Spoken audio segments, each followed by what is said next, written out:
Xinyu Wang gives her honest thoughts on Alexandra Eala after beating her in Auckland. Alexandra Eala should depart the ASB Classic full of hope after another deep run, but the manner of her exit will surely sting. After all, the 20-year-old seemed well on track to cruise into her second-ever tour-level WTA final, yet somehow conspired to lose against an admittedly inspired Wang Xinyu.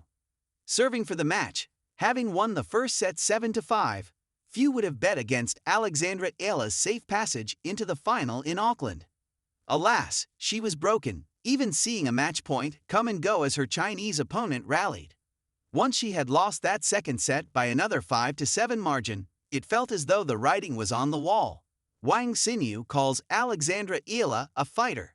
However, all is not lost for Eala, whose search for a first title on the WTA Tour goes on, and she can leave Auckland safe in the knowledge that she is more than capable of competing on the biggest stages against some of the world's best, reaffirming the notion that she established in 2025.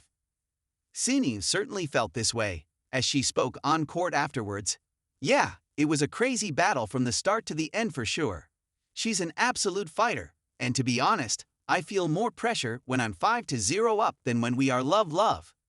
I'm just really happy that I got through this one today, and through to my first ever final." Hilariously, this is Xinyu's second career final, and her team was pictured frantically gesturing to remind her of this after her mid-speech blunder. Alexandra Eala's next event will not be the Australian Open. Whilst most players will head straight to Melbourne after the ASB Classic, Eala is taking a slightly different route.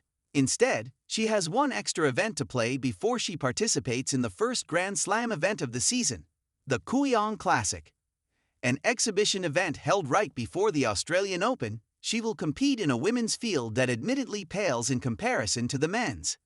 Whilst Eala is arguably the biggest draw on the WTA side, stars like Alexander Zverev, Nick Kyrgios, Frances Tiafoe and more will compete as ATP representatives. This event takes place from the 13th to the 15th of January, with the Australian Open main draw matches then commencing on the 18th.